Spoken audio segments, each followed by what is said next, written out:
జై దుర్గా భవాని శ్రీమాత్రే నమః. అందరికీ నమస్తే అండి. Welcome back to our channel. ఇవాటి వీడియోలో ఈ 2024వ సంవత్సరంలో దసరా శరన్నవరాత్రులు ఎప్పటి నుండి ప్రారంభమై ఎప్పటితో ముగుస్తున్నాయి, ఆ ఇంద్రకీలాద్రిలో అమ్మవారు జగన్మాత అయిన ఆ విజయవాడ కనకదుర్గమ్మ తల్లి ఏ రూపంలో ఏ రోజున ఏ అలంకారంలో మనకి దర్శనం ఇవ్వబోతున్నారు, అందరం కూడా ఎంతగానో ఎదురు చూసే ఈ దేవి శరన్నవరాత్రుల్లో ఎంతో ముఖ్యమైన నక్షత్రం మూలా నక్షత్రం. మరి ఆ రోజున విశేషంగా అమ్మవారిని సరస్వతీదేవి రూపంలో పూజించడం జరుగుతుంది. ఆ మూలా నక్షత్రం ఏ రోజున వచ్చింది, అంతేకాకుండా విజయదశమి ఏ రోజున వచ్చింది, అమ్మవారికి సంబంధించి పూర్తి వివరాలను ఈ దేవి శరన్నవరాత్రుల గురించి పూర్తిగా వివరించబోతున్నానండి. ఈ వీడియోలో ఎక్కడా కూడా స్కిప్ చేయకుండా చూడండి. అంతేకాకుండా ఇక ముందు ముందు మనకి ఎంతో ముఖ్యమైన ఈ దేవి శరన్నవరాత్రుల్లో ఏ రోజున అమ్మవారిని ఏ అలంకారాల్లో ఏ విధంగా పూజ చేసుకోవాలి, కలశం, అఖండ దీపం ఇవన్నీ ఎలా పెట్టుకోవాలి, అమ్మవారికి నిమ్మకాయల మాల గురించి కానీ కుంకుమ పూజల గురించి కానీ ఈ 10 రోజులు కూడా నియమనిష్టలతో మనం ఏ విధంగా ఉండాలి, అంతేకాకుండా సరస్వతీదేవి అమ్మవారిని ఆరాధించేటప్పుడు పిల్లల చేత ఏ విధంగా పూజ చేయించాలి, వాహన పూజ ఏంటి, విజయదశమి గురించి ఏంటి, ఇవన్నీ కూడా పూర్తి వివరాలతో ముందులో వీడియోస్ అన్నీ కూడా వివరంగా షేర్ చేస్తానండి. నవరాత్రులలో కూడా ఈ ముఖ్యమైన సమాచారాన్ని తెలుసుకునేందుకు నా ఛానల్ని సబ్స్క్రైబ్ చేయండి. మీకు ఎటువంటి సందేహాలున్నా ఎటువంటి వీడియోలు కావాలన్నా వివరంగా నేను కూడా తెలుసుకొని మీకు షేర్ చేస్తాను. మరి దానికోసం ఛానల్ని సబ్స్క్రైబ్ చేయండి. మీరు ఇచ్చే ఒక లైక్ అనేది మీరు వీడియోని షేర్ చేసినంత ఉపయోగం నాకు పడుతుంది. కాబట్టి మీకు లైక్ వల్ల ఈ వీడియో చాలామందికి యూజ్ అవుతుంది. కాబట్టి ఎంతో వాల్యూ అయిన మీ లైక్ని ఈ వీడియోకి ఇస్తారని అనుకుంటున్నాను. ఇక వీడియోలోకి అయితే వెళ్ళిపోదామండి. ఆ దుర్గాదేవికి జరుపుకోబోయే దేవి శరన్నవరాత్రులు. నవరాత్రులు అంటే 9 రాత్రులు, 9 రూపాలలో ఉన్న దేవిని ఆరాధించి చివరిగా విజయదశమితో ఈ పూజని ముగిస్తూ ఉంటాము. ఆశ్వీజ శుద్ధ పాడ్యమి నుంచి కూడా మొదలుకొని 10వ రోజు విజయదశమితో కలిపి దసరా అని అంటాం. శక్తి ఆరాధనకు ప్రాధాన్యత ఇచ్చే పండుగే ఈ దసరా నవరాత్రి అని అంటారు.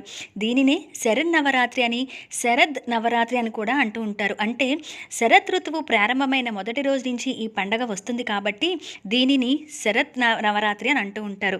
అయితే మొదటి 3 రోజులు పార్వతీదేవి శక్తి రూపంలో మనకి అమ్మవారు దర్శనమిస్తూ ఉంటారట.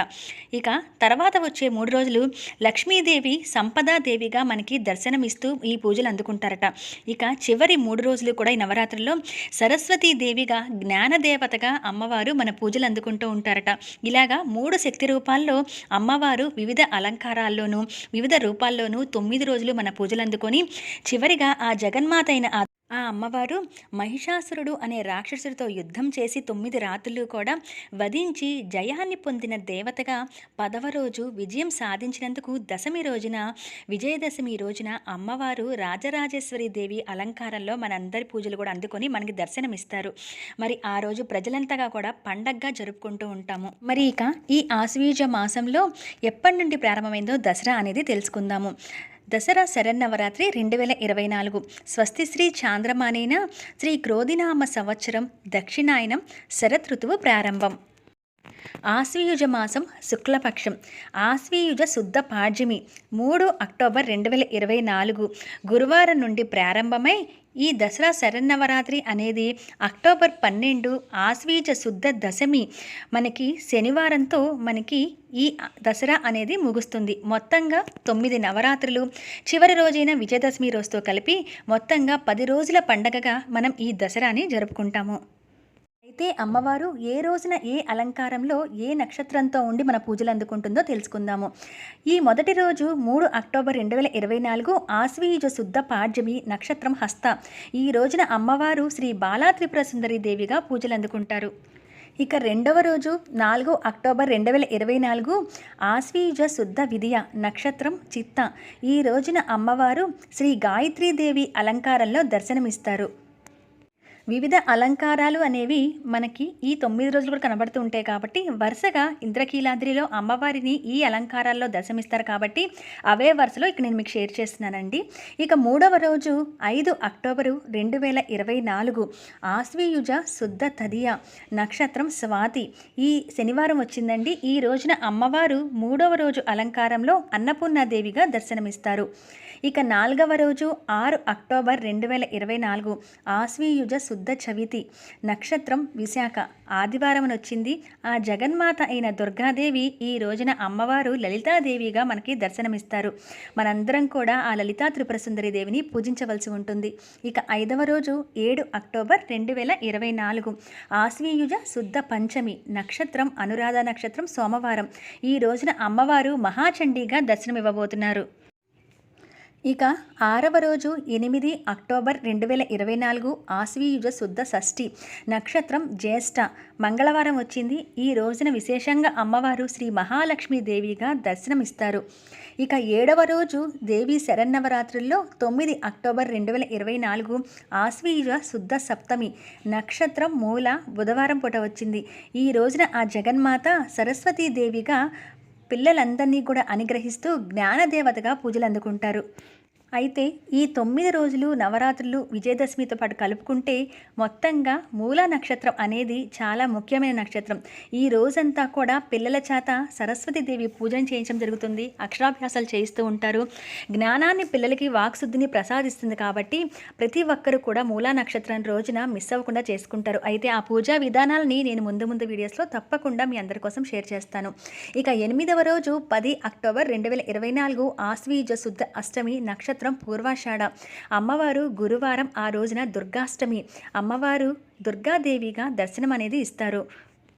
మరుసటి రోజు 9వ రోజు 11 అక్టోబర్ 2024, ఆశ్వీజ శుద్ధ నవమి, నక్షత్రం ఉత్తరాషాఢ, ఆ రోజున శుక్రవారం. ఈ రోజు మహానవమి, అమ్మవారు మహిషాసుర మర్దిని అలంకారంలో ఆ రాక్షసుని వధిస్తూ కూడా మనకి అమ్మవారు దర్శనం అనేది ఇస్తారు. ఈ విధంగా 9 రోజుల పాటు యుద్ధం అనేది జరిపి అమ్మవారు వివిధ అలంకారాల్లో మనకి దర్శనమిస్తూ పూజలు అందుకుంటూ ఉంటారు. ఇక 10వ రోజు మనకి పండగ రోజు. ఈ రోజున 12 అక్టోబర్ 2024, ఆశ్వీజ శుద్ధ దశమి, నక్షత్రం శ్రవణ నక్షత్రం, ఈ రోజున శనివారం. విజయదశమి రోజు అమ్మవారు శ్రీ రాజరాజేశ్వరి దేవిగా దర్శనమిస్తారు. ఈ రోజుతో మనకి అమ్మవారికి దశమి అనేది దాంతో తిథితో మనకి పూర్తిగా దసరా అనేది కంప్లీట్ అవుతుంది. ఈ విజయదశమి పండుగతో మనం దసరాని ముగించుకుంటాము. ఈ విధంగా 10 రోజుల పాటు అమ్మవారికి ప్రత్యేకంగా పూజ చేసే రోజులు, శక్తి ఆరాధనకు విశిష్టమైన రోజులు, అలాగే ముడుపులు కట్టుకోవాలన్నా, భవానీ మాలలు వేసుకోవాలన్నా, అలాగే ముఖ్యంగా మన సంకల్పాలు, మన కోరికలు తీర్చుకోవడం కోసం, ముఖ్యంగా ఆ దేవీ పూజలో మనం నిమగ్నం అవ్వడం కోసం ఎంతో ముఖ్యమైన రోజులు, భక్తి శ్రద్ధలతో పూజ చేసుకునే రోజులే ఈ దసరా శరన్నవరాత్రి కూడా. ఈ విధంగా 10 రోజులు 10 అలంకారాలకి ప్రత్యేకమైన నైవేద్యాలు అనేవి ఉంటూ ఉంటాయి అమ్మవారికి. మరి ఏ రోజున ఏ రంగు చీరతో అమ్మవారిని అలంకరిస్తారు, ఏ నైవేద్యం ఏ రోజున ఏది పెట్టాలి, ఇలాంటి ఎన్నో విషయాలను నేను ముందు వీడియోస్లో షేర్ చేస్తాను. అంతేకాకుండా కలశం పెట్టుకుని చేసేవారికి కలశ స్థాపన ఏ సమయంలో చేయాలి, అలాగే అభిజిత్ లగ్నంలో చేస్తే ఏంటి, ముఖ్యంగా వచ్చేసి పాటించవలసిన దసరా రోజుల్లో పాటించవలసిన నియమాలు, నిమ్మకాయల మాల, అలాగే కలశ స్థాపన, పూర్తిగా పూజా విధానాన్ని, 10 రోజులు 10 అలంకారాల్లో అమ్మవారిని ఏ విధంగా ఆరాధించాలి, ఇలాంటి ఎన్నో ముఖ్యమైన విషయాలను, అలాగే పూర్తి సమాచారాన్ని నేను ముందు వీడియోస్లో మీ అందరి కోసం తప్పకుండా షేర్ చేస్తానండి. అంతేకాకుండా అఖండ దీపాన్ని చాలామంది దసరా నవరాత్రుల్లో పెట్టుకుంటూ ఉంటారు. అఖండ దీపం ఎలా వెలిగించాలి, ఎప్పటి వరకు ఉంచాలి, ఎటువంటి నియమాలు పాటించాలి అఖండ దీపం పెట్టినప్పుడు, ఇవన్నీ కూడా పూర్తి వివరంగా షేర్ చేస్తాను.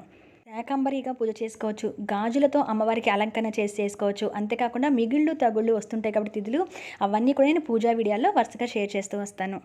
భక్తి శ్రద్ధలతో, ఆడంబరం కాకపోయినా మనం ఎంత భక్తి శ్రద్ధలతో చేస్తే పూజ అంత ఫలితం అనేది ఉంటుంది. అయితే పూజ చేసే ముందు మనకి సాధ్యమైనంత వరకు, మన కంటికి కనపడేంత వరకు పద్ధతిగా ఉంటూ కొన్ని నియమాలు తెలుసుకొని పూజ చేస్తే ఆ ఫలితం అనేది తప్పకుండా మంచిగా జరుగుతుంది. కాబట్టి నేను నాకు తెలిసినంత వరకు, అవసరమైతే కొంతమంది పెద్దవాళ్ళని అడిగైనా సరే నేను తెలుసుకొని మీకు పూర్తిగా పూజా విధానాన్ని తెలియచేస్తాను. దేవి శరన్నవరాత్రులు అమ్మవారి అలంకారాలు ఎప్పటి నుండి ప్రారంభమై ఎప్పటితో ముగుస్తున్నాయి. మరింత ఇన్ఫర్మేషన్ కోసం ఛానల్ని సబ్స్క్రైబ్ చేయండి. మీకు ఏదైనా డౌట్స్ ఉంటే కింద కామెంట్ సెక్షన్లో అడగండి. మరి మరొక మంచి వీడియోలో మళ్ళీ మిమ్మల్ని అందరినీ కూడా కలుస్తాను. అంతవరకు సెలవు, నమస్కారం.